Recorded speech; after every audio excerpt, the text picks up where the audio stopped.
next speaker has been working since 2011 at this lab, Soledad Antelada. She works on monitoring of networks and monitoring. She works on the protection of systems of the institution from probable cyber attacks.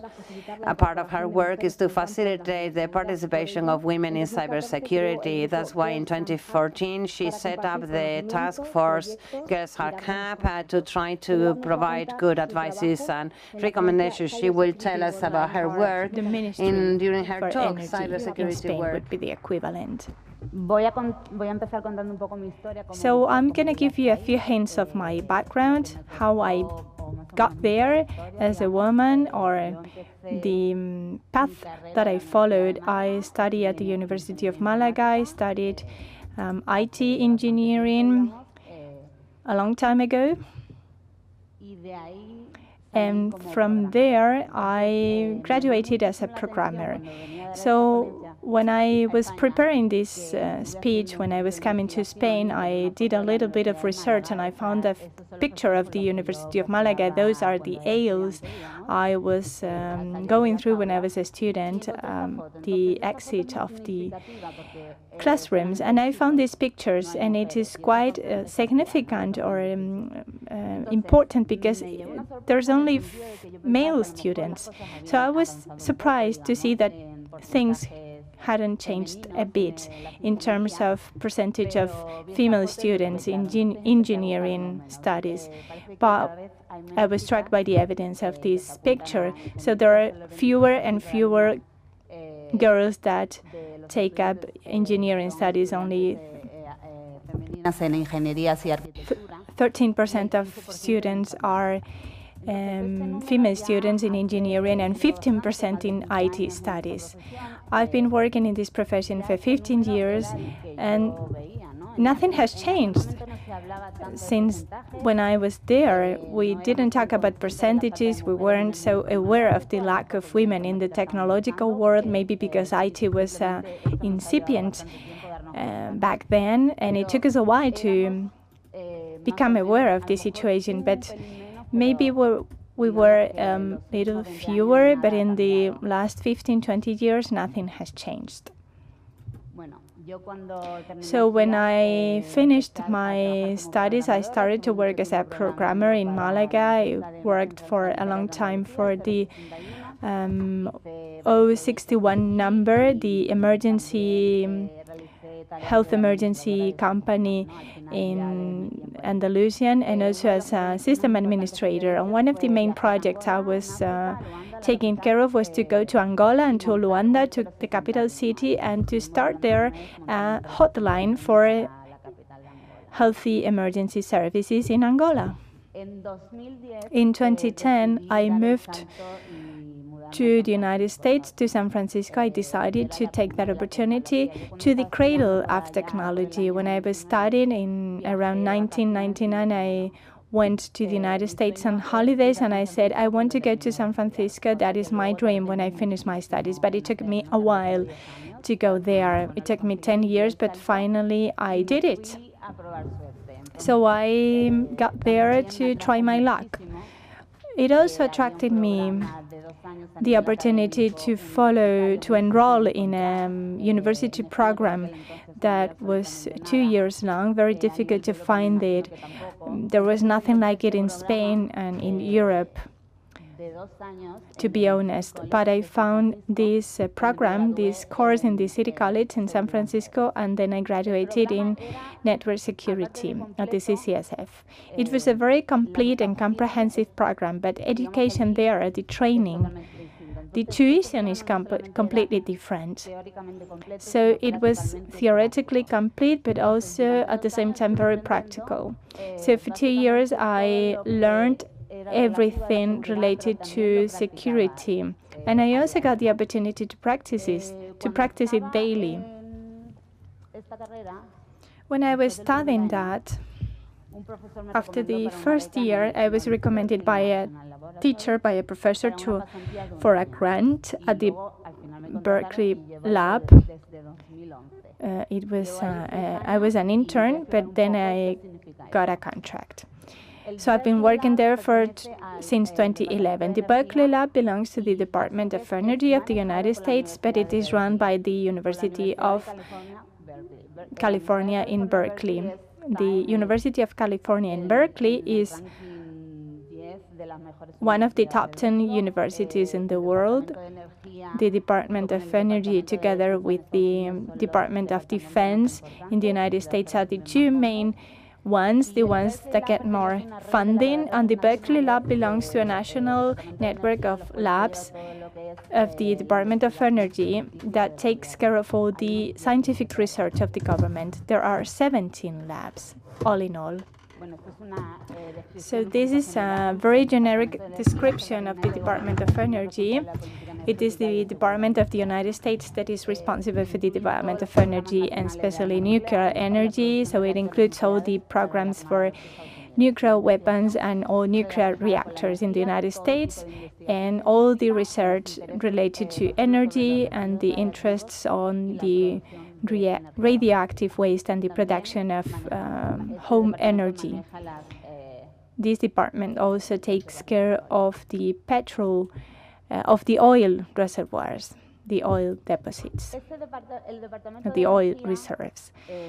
So the Department of Energy disseminates the funds or distributes the funds through a network of national laboratories located across the country, in the East Coast, in the West Coast, in the southern part of the country. Berkeley Lab is one of these labs. In the West Coast, there are like 5 labs. Some of them are, for example, classified, meaning that the research they perform is confidential. But the Berkeley Lab, the one I work for, is public. All the research that we do there is publicly disclosed, and we perform collaborations with other research centers in the world, for example, the CERN in Europe. One of the most famous laboratories is the National Los Alamos Laboratory and the Livermore Lab. The first one is in New Mexico, and the other one is near San Francisco, and they take care of weapon engineering, and the Sandia, they take care of the testing. So they are always in search of external talent, as in any other research center in the United States, but it is very difficult as a foreigner to get in there. This is the lab I work for, the Lawrence Berkeley National Laboratory. When I started working there, I thought it would be like a class or room the size of this auditorium, but not. It's a real campus. It's around 70 hectares, 90 buildings with all kinds of scientific research going on, a type of scientific divisions. The round building in the middle is a particle accelerator. I work in these 2 buildings at the front, and this is located in the Berkeley Hills, in the Berkeley municipality. Over 4,000 people work in this lab, 70 hectares, and these are some of the divisions: bioscience, computing science, physics, advanced light source, molecular foundry, the scientific network, which is a network that connects all the research centers and the scientists with the Department of Energy and the National Energy Center. The budget of this laboratory is around $1 billion per year. This is quite low compared with the Livermore lab, which has a budget of $2.5 trillion. And I say this because, of course, United States is a larger country, it's larger than Spain, it has more resources, but the importance they pay or they place on research and innovation is a priority, is impressive. There is money for that. They know that by investing on talent, on scientific people, they become the leaders of the world and they are the avant-garde. And maybe Spain should consider paying the same attention to this. So we have 13 Nobel Prize awards. The first one was Edward Lorenz. That's why the lab was named after him in 1939. And Moore, that got the Label Award in 2010, and he discovered that the university is expanding at a higher rate than we thought. Within the lab, there is a department called the Cybersecurity. This is the one I work for. So we defend the lab and everything that revolves around the access to the national networks in everything related to cybersecurity. So we protect the lab and the Department of Energy from hackers. That's what I mean. These are some of the tasks I perform daily or at a yearly rate or at a yearly frequency. We do penetration testing, meaning using this kind of tools, Metasploit or Psychomap, for scanning and floating vulnerabilities. It's like acting like we were hackers and trying and seeing where the security gaps and holes are in the network and trying to get where the hackers get. So by locating those gaps before they do, we can put a patch to them and we can protect them and solve all the potential problems they can create.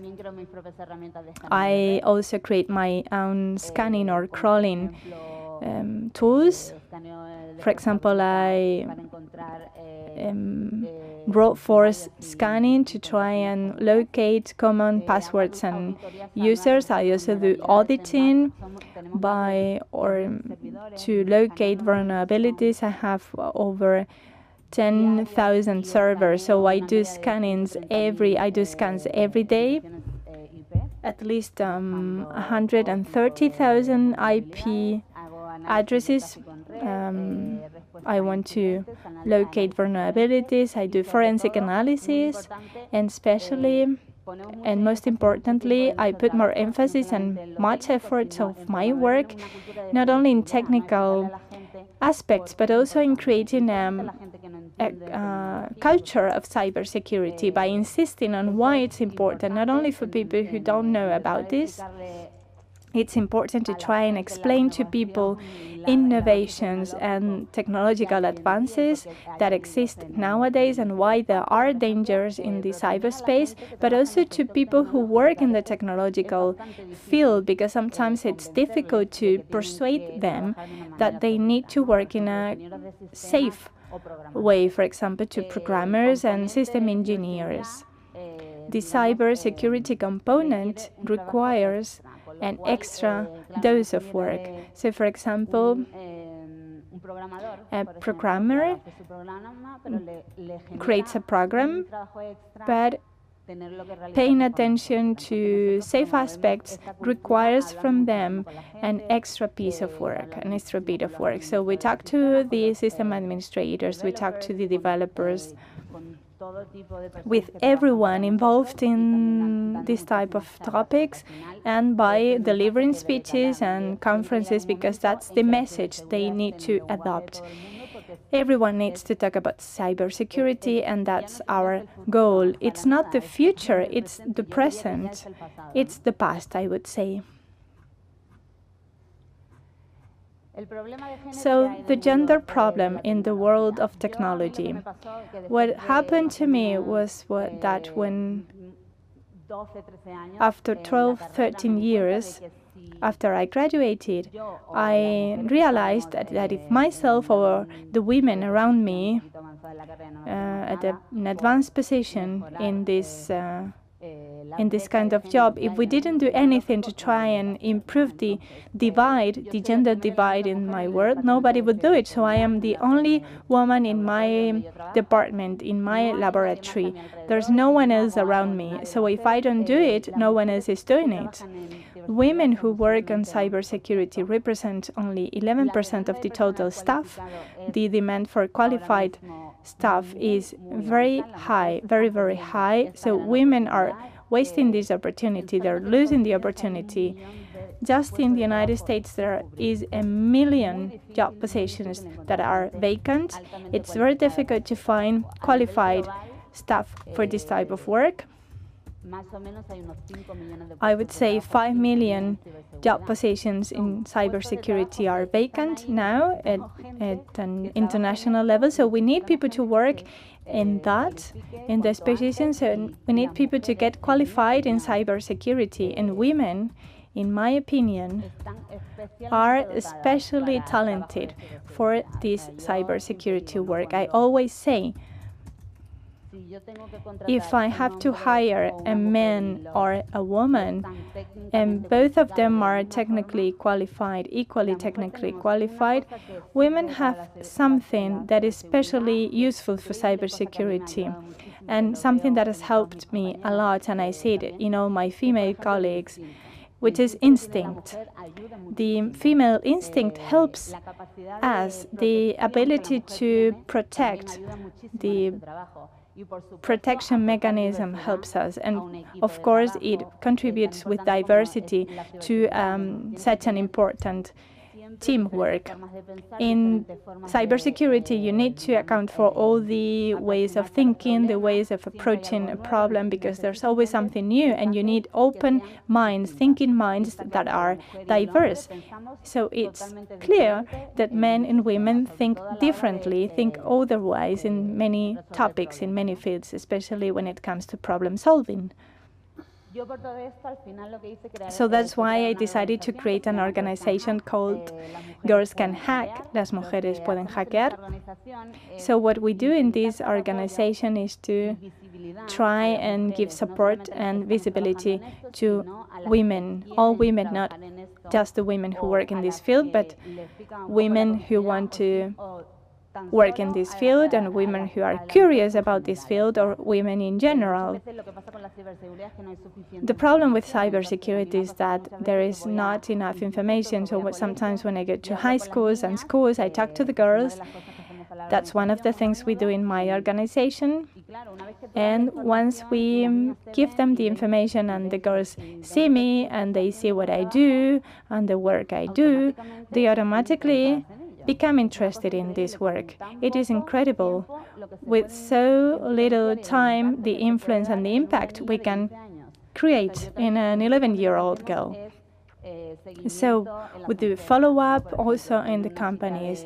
If a girl comes from a high school and stands next to me for 4 hours in my daily work, so she comes with me to my meetings. If there is an incident, she sees the way I solve it. She sees me talking on the phone, talking to my colleagues, and that creates a strong impact. I'm always surprised to see that with so little time, with so little things, the impact is so big. And I'm surprised to see that not enough is being done, because the impact is great, it's huge. All the girls that come with me then leave the lab saying they want to do the work I do.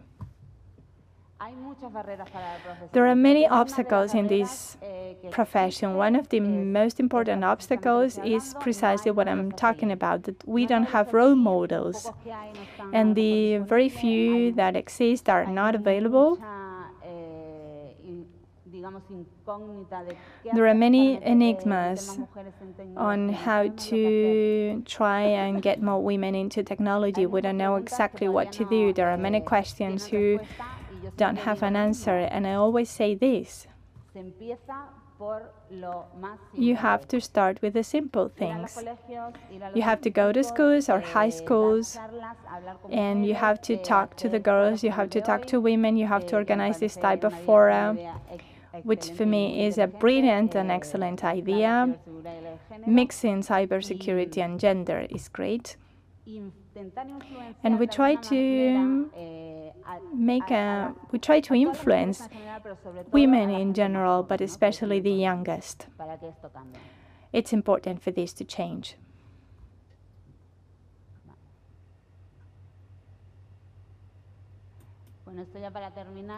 So, by way of a conclusion, I'm going to talk about the most recent cyber attacks 2 weeks ago. The WannaCry virus, I think all of you are familiar with this because it's been present on the news, and it's a ransomware attack. It's been given much publicity, and engineers didn't see it coming. So it was good for us to listen to the news because the society has opened their eyes in the institutions, and the leaders have opened their eyes to this fact. They need to do more than what they are doing. But the reality is quite different. This type of attacks will be continuous, or are continuous, even if they don't make it to the news. They are the daily reality of the engineers. There's always one of these attacks. We're always trying to put patches or make patches to these attacks. Or we're always trying to foresee or predict attacks and to solve the attacks when we detect them. But there's going to be more and more of these attacks, so we'll need more and more people to solve and prevent them. So this is a modern war, the cyber war. So it's good for us to see it on the news because we really need to raise awareness for the need of specialized people specialized in this type of attacks. And we need bodies and organisms and companies to realize once and for all the importance of cybersecurity to be able to counteract these attacks. Because technology is the engine of the world, the driver of the world today. In my opinion, and this is what I really think, not because I am a woman, or not just because I am a woman, but because of my experience, women are really necessary in the world of cybersecurity. And we really need women to make a jump and to come to this world. If I made it here, anyone can do it in the technological world. Thank you.